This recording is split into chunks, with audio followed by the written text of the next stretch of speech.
mısın? Yoksa bana ömür satan yar mısın?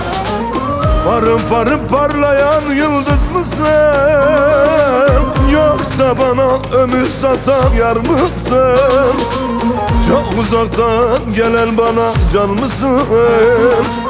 Sefa geldin, hoş geldin haneme. Seni sahip yaptım ha bu sineme. Gözlerini Sivas'tan almış gelmiş, bedenini munzur ile demlemiş. Erzincan'a gitmiş dua eylemiş. Pazarcıktan bize can olmuş gelmiş. Gözlerini zaradan almış gelmiş, bedenini munzur ile demlemiş. Erzincan'a gitmiş dua eylemiş.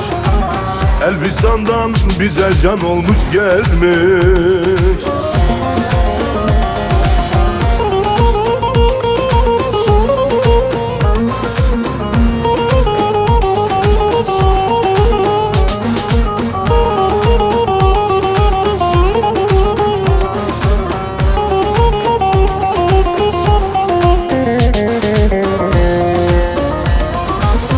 Daha ne isterim ben bu dünyadayım?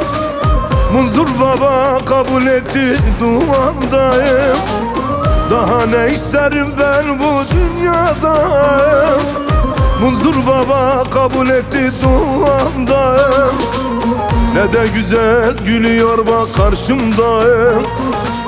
Tatlı dilli mühür gözlü yar gelmiş. Bu dünyayı bana cennet eylemiş.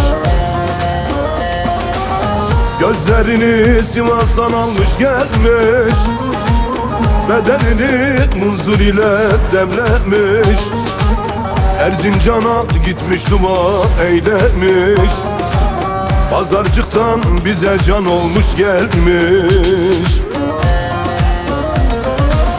Gözlerini zaradan almış gelmiş, bedenini munzur ile demlemiş. Erzincan'a gitmiş dua eylemiş. Elbistan'dan bize can olmuş gelmiş.